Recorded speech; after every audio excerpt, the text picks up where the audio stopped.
my husband, thank God. In the past, yes. If you orgasm too fast and they haven't, do you realize we have to do a lot of work? Is that a thing? All the time. Sometimes we have to like not orgasm because the idea now it's not going to be pleasurable. It's got to get like, I hate to make a sound effect, but you've got to do that. Or you're going to have to possibly swallow something you don't want to. Mm-hmm. There's a lot that goes into that. Protein, right? It's what they say. I'm not sure. Yeah. So, I remember those moments a long, long time ago. Yes. I've forgotten most of them. Well, I'm going to come back to I am in a relationship with someone that, no, I do not have to do that. Right. I mean, I'm not going to lie. I'm not going to tell you that sometimes the timing isn't good. And I'm like, oh, dear. But not because I don't find him pleasurable. Correct. It's just at that point it would be rude not to. Yes. But one of the things I wanted to share was kissing. Oh, it's one of my favorite things to do. Kissing. Mm-hmm.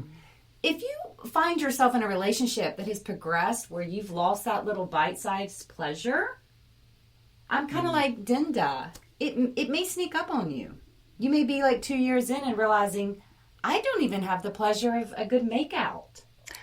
Ooh, that's true. Just a plain old-fashioned make-out kiss session. Oh, my. And I love kissing my husband. That's probably my number one thing. They're so important. They're so Kissing, important. makeout sessions are so important in a relationship. Yeah, bite-sized pleasures. Ooh. That's what we need. Mm-hmm. Now, Dinda, in South Africa, are pleasures viewed differently than they are in America?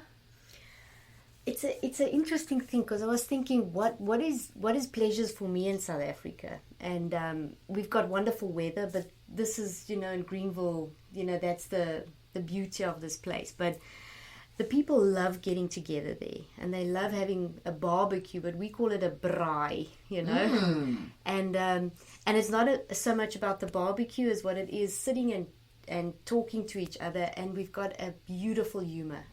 So can we have one of those here? Because I would love one of those.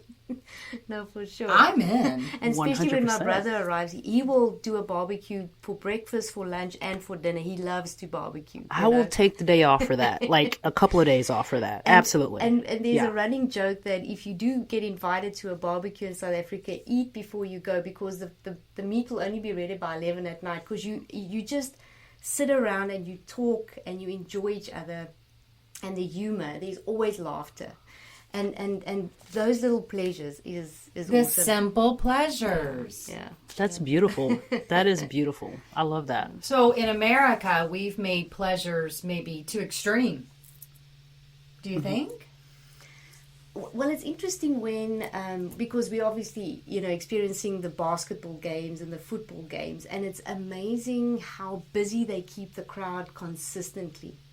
If the game is not going, there's something playing, there's something on the field. So, you guys get kept busy continuously. There's maybe no focus on the sport or something like that. Mm-hmm. So it's sort of sometimes I think you get spoon-fed pleasures. It's like constantly there for you.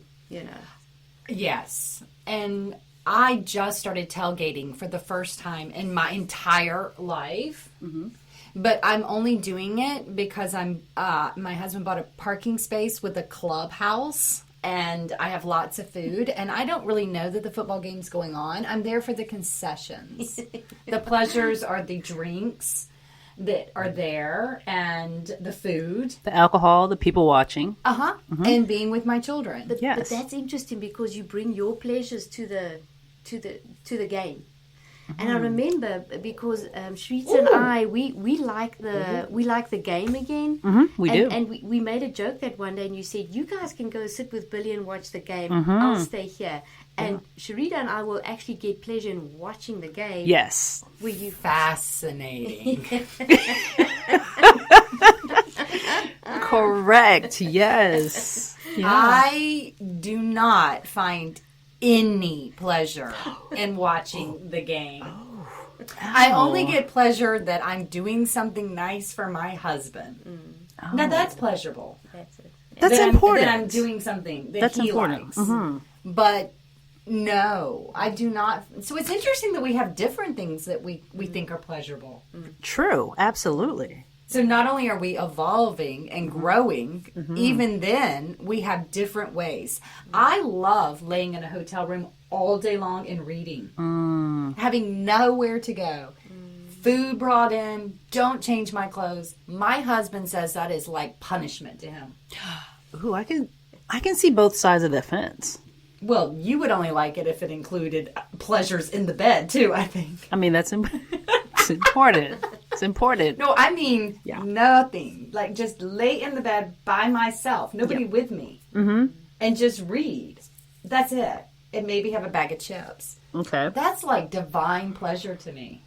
Sharita just had to hold her head. I did. You know why? Because for me, a bed is for two reasons, right? You're sleeping, or you're being intimate with somebody. Wow. That is guy talk. That was guy talk. Woman talk, the bed is for nails, makeup, crying, sleeping, healing, calling girlfriends, eating 5-course meals, doing work, Curling up. snuggling, Do you know sex, you know what's interesting? time with my dogs. You've just listed 50 things, and I listed 2. I know, but I'm a woman, and we can do many things from this confined space. I even mean birth a baby in the bed. That's impressive. That's so impressive to me. Yes. Yeah. What does the bed mean to you, Dinda? I'm curious. It's a good question. Yeah, the bed for me is sometimes a sanctuary, like the closing off of the day and you get onto the bed. And but sometimes it's a struggle to get to sleep, so it might be your biggest battle of the day as well in the bed. But then once you're asleep, now at the age we are is how late I'm going to wake up. I want to really sleep an extra hour, but your body clock goes, awake early, and then it's again a little battle in the sleep, so you get out. So for me, it's sort of like a transactional type of thing. At the end of the day, it closes off there. Is it my little battle or is it my little haven? Wow. I like that. See, I think I must spend way too much time in bed. So the actual sleeping is okay if it happens or not. I'm just there.